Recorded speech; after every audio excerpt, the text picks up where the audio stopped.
I need your help to fake a private jet crash. It's the only way I can ever leave Luca Moretti. People said he'd given up the Mafia throne for me. They called him the man who traded power for love.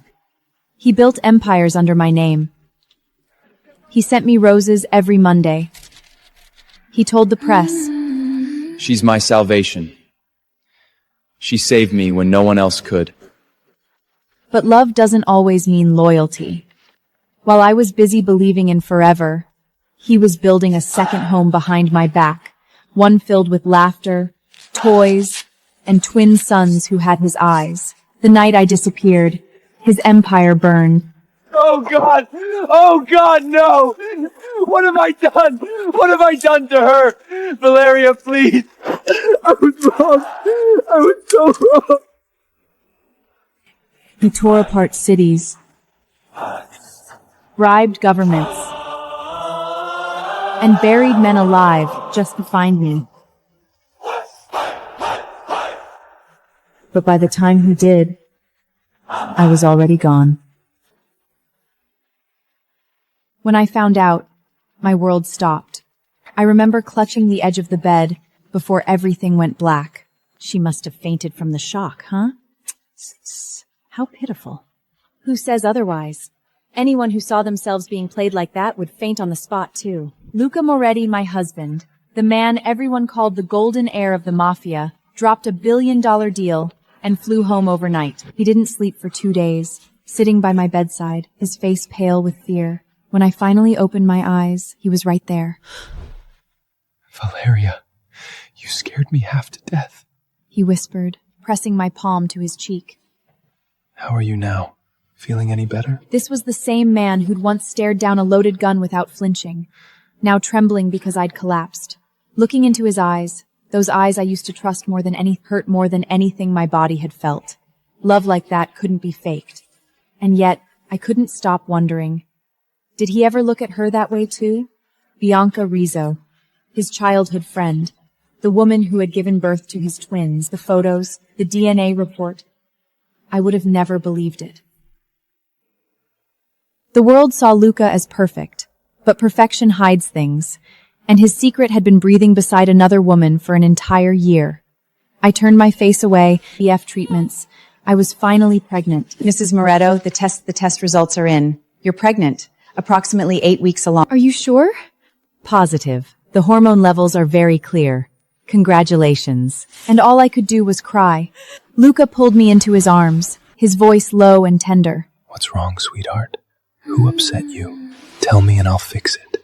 But then I caught a faint scent on his skin, expensive perfume I didn't wear, mixed with the powdery sweetness of baby formula.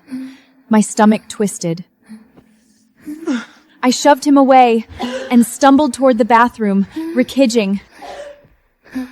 He rushed after me, holding my hair, wiping my face.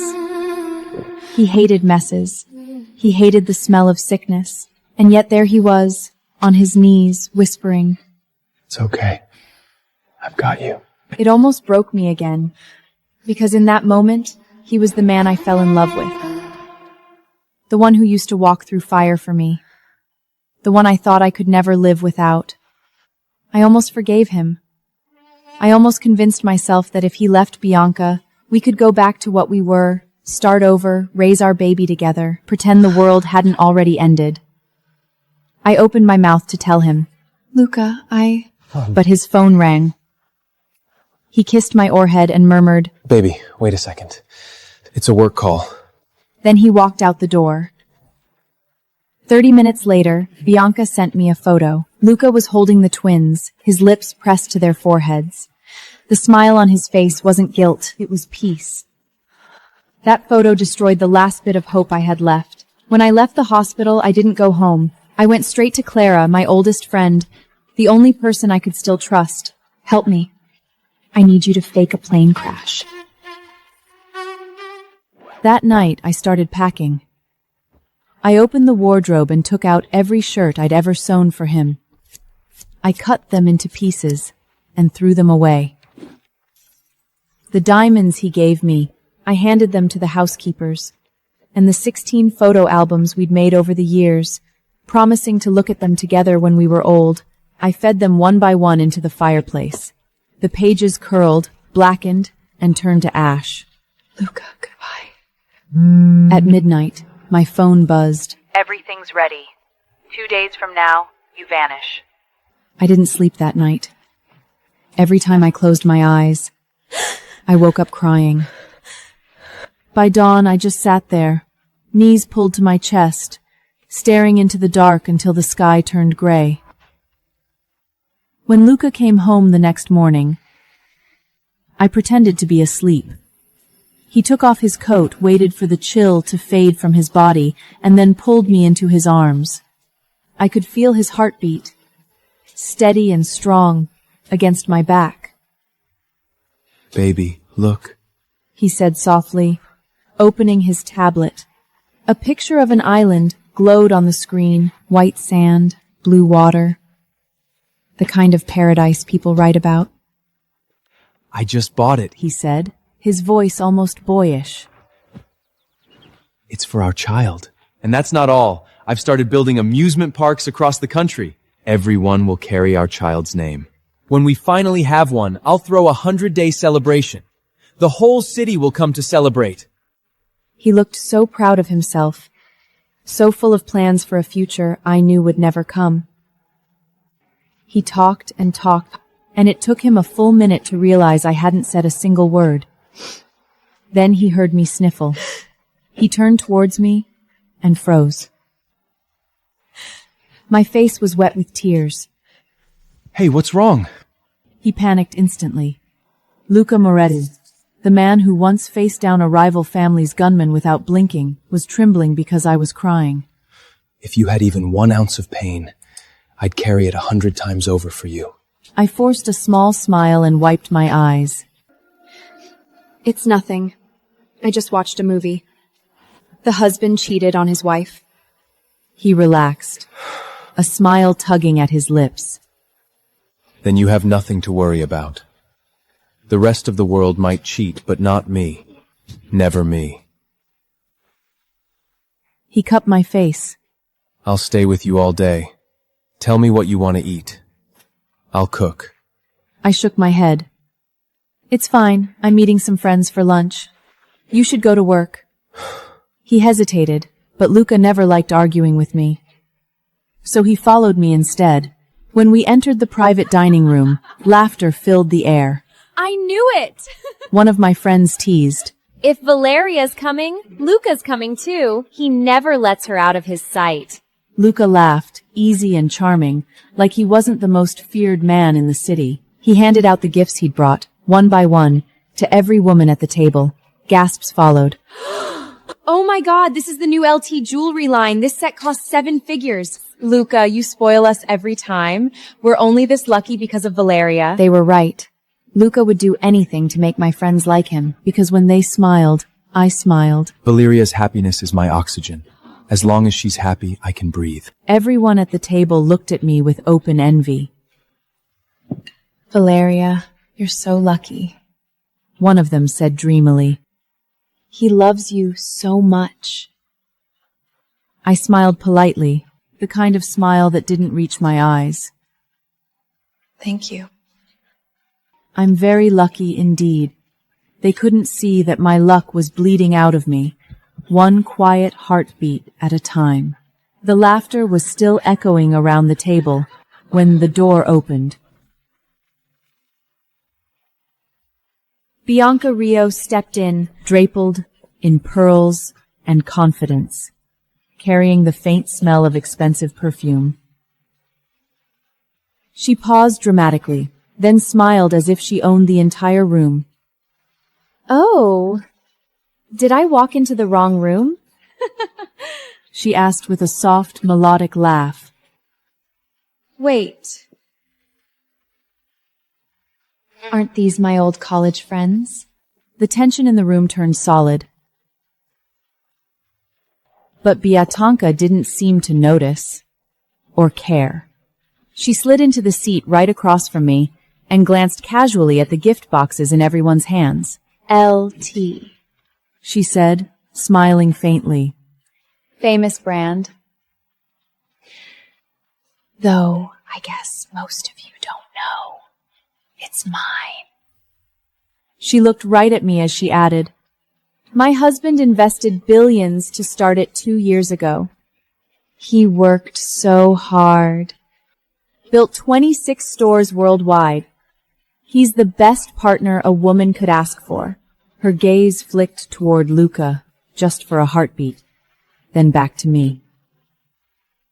The smile that followed was razor sharp. I couldn't breathe. 2 years ago, Luca started coming home later than usual. I'm expanding the family business overseas. Things are just busy right now. You promised we'd go to the beach together for our honeymoon. Be understanding, Valeria. I'm really busy every day. He sighed and pulled me gently into his arms, his voice softening. Once things calm down, I'll take you to the beach for a vacation. Just the two of us, okay? But now I know the truth. He was busy building Bianca Rizzo's empire.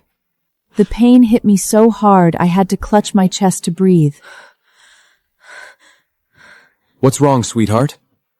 Luca stood instantly, his chair scraping against the marble floor. You're pale. I'm calling a doctor. Before I could speak, Bianca's voice slits through the air like broken glass. Still playing the perfect wife act. Don't strain yourself. He gets tired of fragile toys fast. The sound of the slap was sharp enough to silence the entire room. Luca's hand came down across her cheek so hard that even I flinched. Say one more word. He said quietly, his tone deadly calm. And I'll make sure you never speak again. Bianca pressed a hand to her face, eyes blazing. But she knew better than to push him. She left without another word. The laughter slowly returned to the dinner table, but my skin felt cold. I could feel Luca watching me, his hand covering mine, voice soft with worry. Baby, what's wrong? Let me take you to the hospital. I pulled away. I'm fine.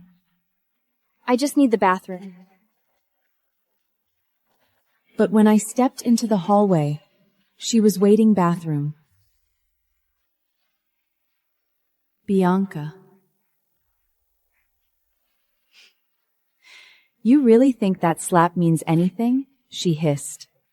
You're his wife, sure, but I'm the one who gave him twins. If I tell him they're sick, he'll come running. Want to bet? I didn't answer. I didn't have to.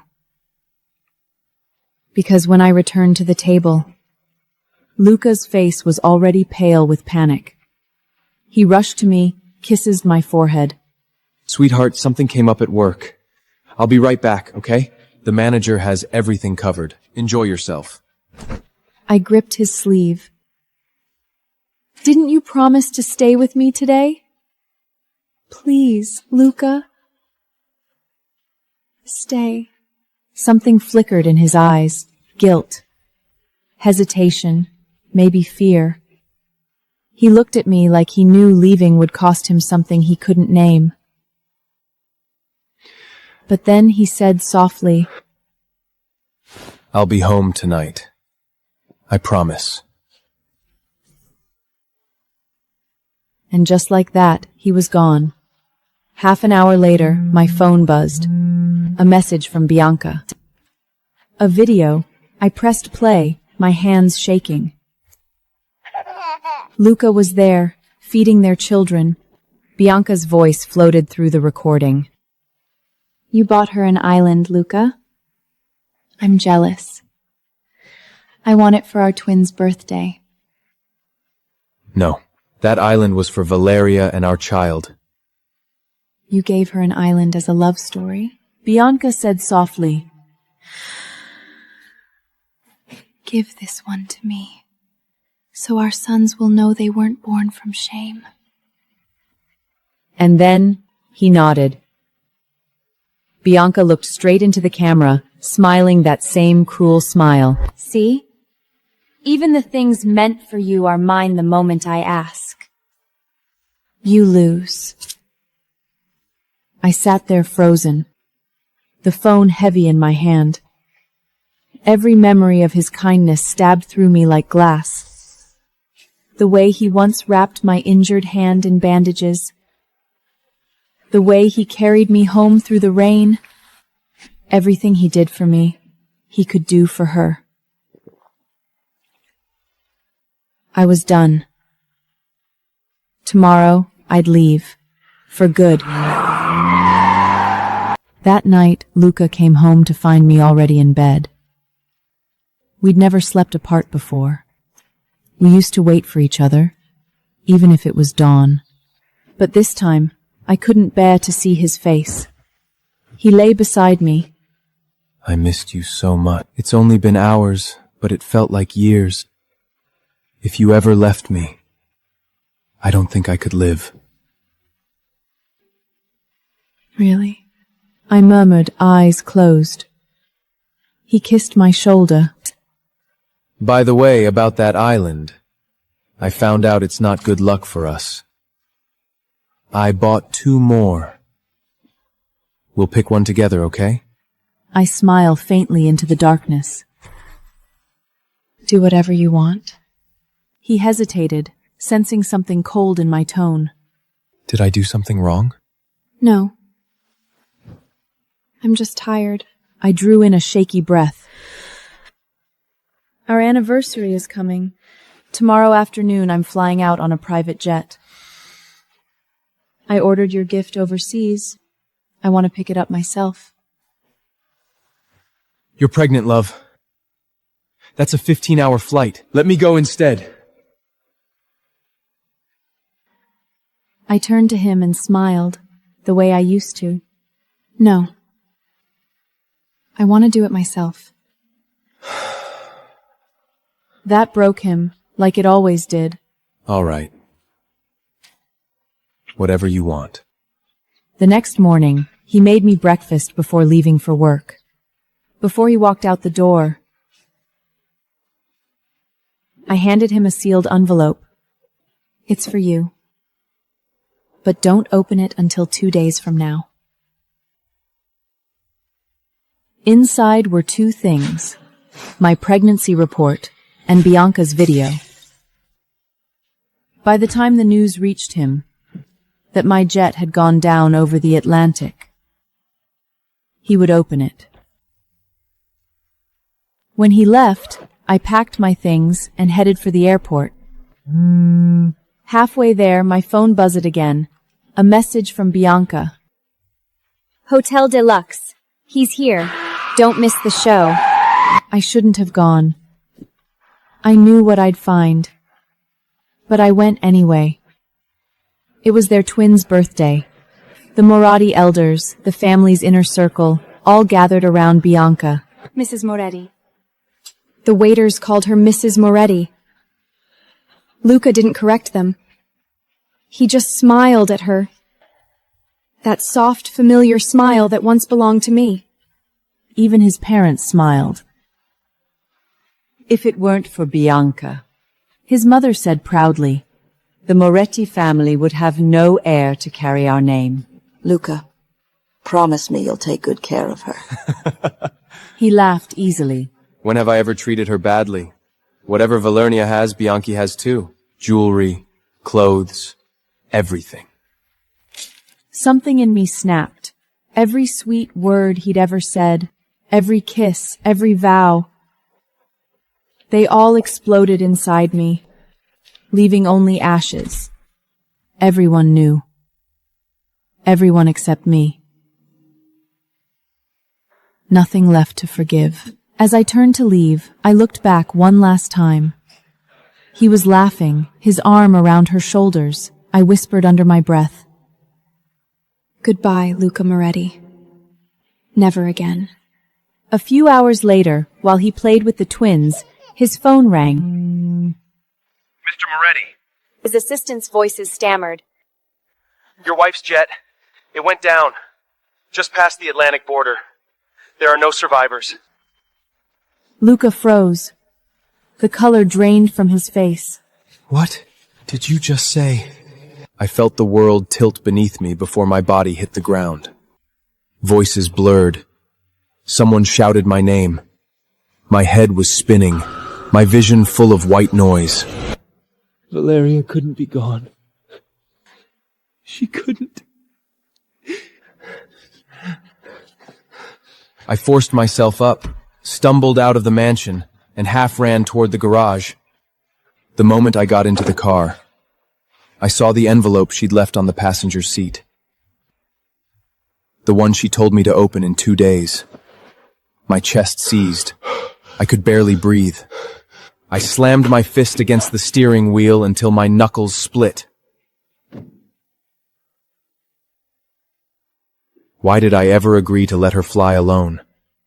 Because I'd been distracted, too busy throwing a birthday party for Bianca's twins. The twins I should never have had.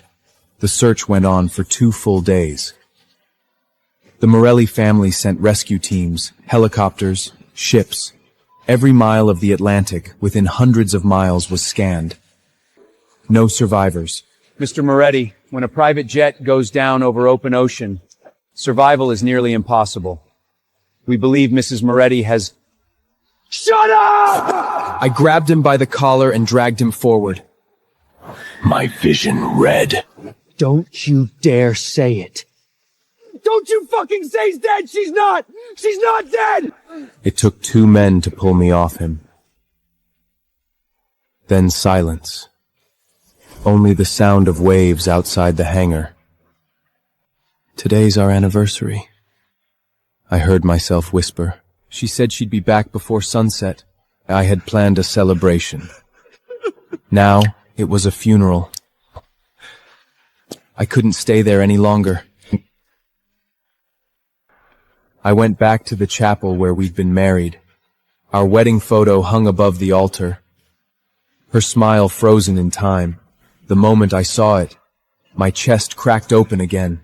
While she was dying in the sky, I was drinking champagne with another woman. The thought made me sick. That's when I noticed the envelope again. My hands shook as I opened it. Inside, her medical report. And screenshots of the messages Bianca had sent her. The truth hit like a bullet. I was in my car, heading for Bianca's house, when she opened the door. You were never to let Valeria find out. Never to provoke her again. So tell me, Bianca. But her eyes darted to the papers in my hand. The pregnancy report, the screenshots. My hand connected with her face before I could stop myself. The sound echoed off the marble walls. I've lived in your shadow for 2 years, Luca. I bore you 2 children without a name or a ring! And you hit me? Her words came like venom. This isn't all my fault! If you could have kept your damn promises, I'd have no reason to hurt her. You think you're innocent? Look in the mirror. She's gone because of you! I froze. Her voice kept ringing in my head. Because of you, because of you, because of you. And suddenly, I started to laugh. She's not dead.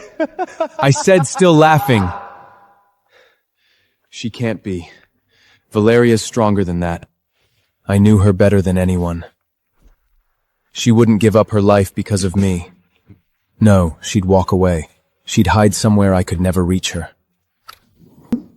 Because she knew me too. She knew I'd never let her go. I turned to my men.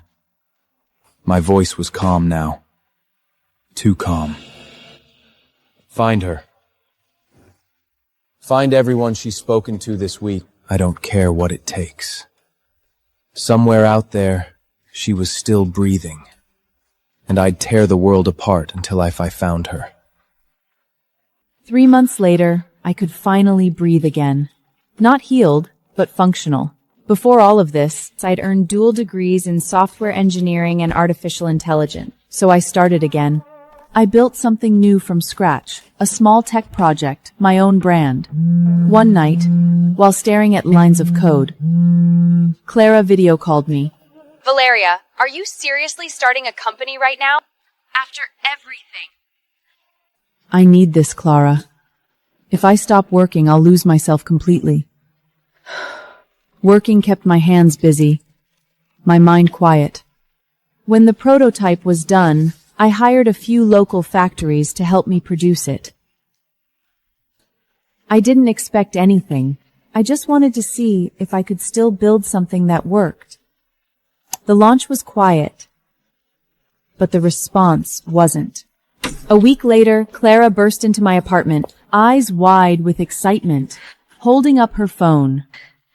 Valeria, look at this! The orders are exploding! People are actually loving it! Wait, really? I thought it was just a small test run. Small? Girl, this is blowing up! People loved it. Orders flooded in. Then came investors, offers, partnerships, money. But I couldn't risk being seen. If anyone recognized me, everything would crumble. So I handed the business side over to Clara. She handled the meetings, the calls, the contracts. She was my public face. I was just the shadow behind the screen. Another 3 months passed before Clara called me, excitement in her voice. We've got a deal! Biggest one yet. Their CEO happens to be in town. I'll go meet his assistant and sign everything today. You don't even have to show up. I smiled for the first time in weeks. Be careful and don't mention me. She promised. That afternoon, she walked into the hotel where the meeting was set. But when the man across the table looked up, he froze. His name was Ryan, Luca's personal assistant. He knew that face. If his memory served him right, she was Valeria's closest friend. According to the investigation, the private jet that crashed 3 months ago hadn't gone down because of bad weather or engine failure. Someone had accessed its flight system remotely. That kind of digital interference wasn't something an amateur could pull off. And Clara was one of the few experts capable of doing exactly that. There was more. In the 48 hours before the crash, Valeria had made only 2 phone calls, both to Clara. Each call had lasted just a few minutes, both placed shortly before the jet lost contact. Piece by piece, the puzzle began to fit. The jet that fell into the Atlantic hadn't been carrying Valeria at all. It had been flown remotely, an empty shell, staged to disappear. If that was true, then Valeria had planned everything from the start. She hadn't died. She'd escaped. If Clara was here, then Valeria had to be here too. Ryan called Luca that night. By morning, men from the Marathi family were already following Clara. When Luca finally saw me, standing, neither of us moved. His eyes went red instantly, like he'd been holding his breath for months. 7 months. 214 days. He'd searched every continent, turned every ocean upside down, and yet, Terrified that I was real. Terrified that I wasn't. His breath caught. Valeria. His voice cracked around. Luca. My tone was ice. But since you found me, you and I are over. For good. Chase me. Or it won't happen.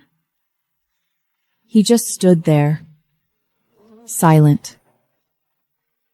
If you ever try to force me back, I swear, this time for real.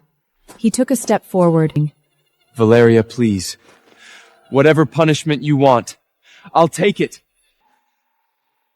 You can hate me, Kill me if that's what you need. I can't live without you! I pulled my hand out of his grip. I don't want your life, Luca. I just want my own back. The hollow, tired sound. A pair of twins, proud parents, a happy home. Why come chasing the woman you destroyed?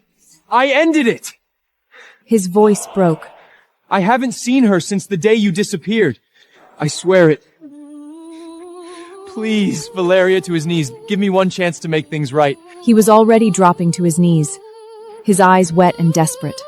I caught his wrist. Do you not understand plain English, Luca? I said there's no us. There never will be. I can't! His voice cracked completely. I can't live without you. If you keep coming near me, you'll never see me again. Not even as a memory. He didn't answer. He just stood there, crying silently, like the weight of his sins had finally crushed him. The next night, the elevator doors opened, and I smelled food. For a second, I thought Clara was cooking. Luca stepped out of the kitchen wearing an apron, holding a tray. Perfect timing. Dinner's ready. For a heartbeat, I forgot how to breathe.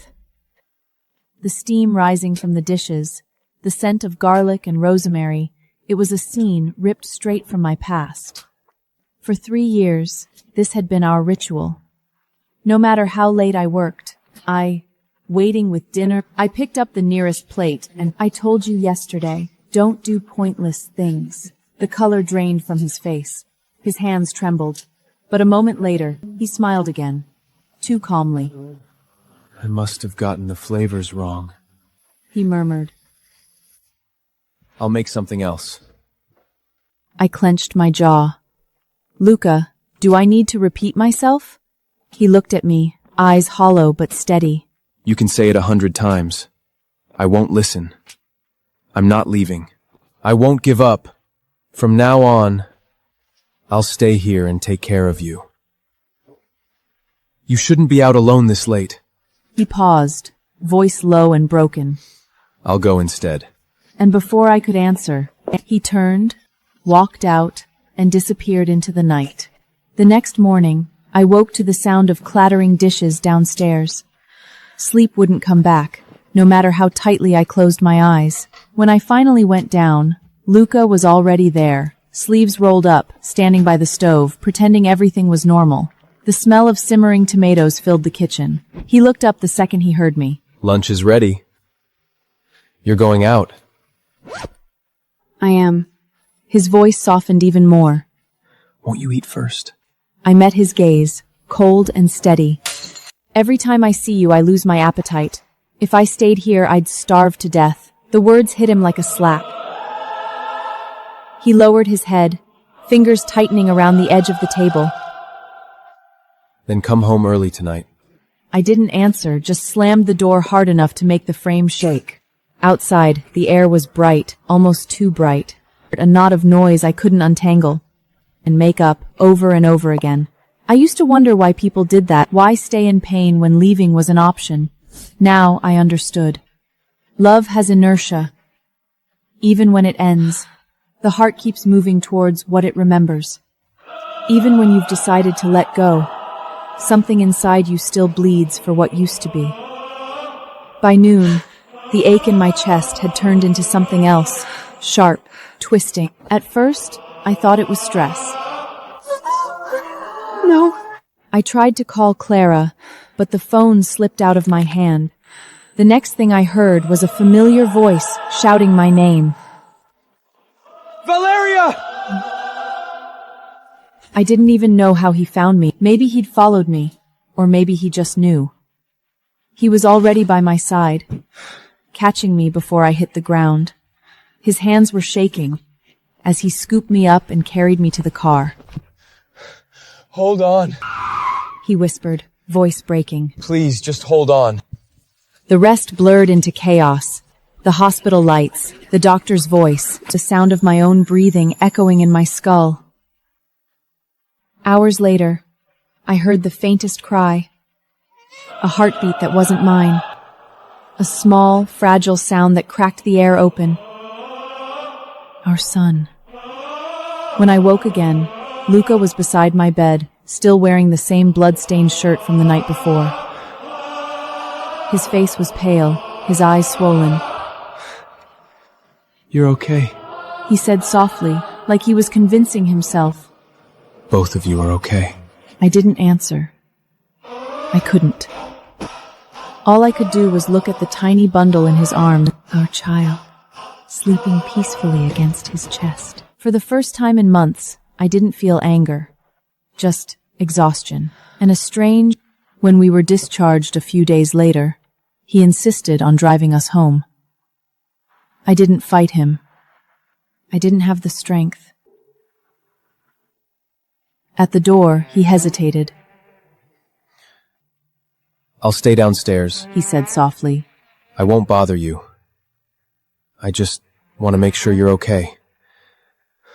I didn't tell him to leave. I didn't tell him to stay, either. Some things couldn't be fixed with promises or tears. Some things needed silence and time. So, I let the door close between us. And for the first time, the quiet didn't feel empty. It felt like the beginning of something new, or maybe just the end that finally stopped hurting.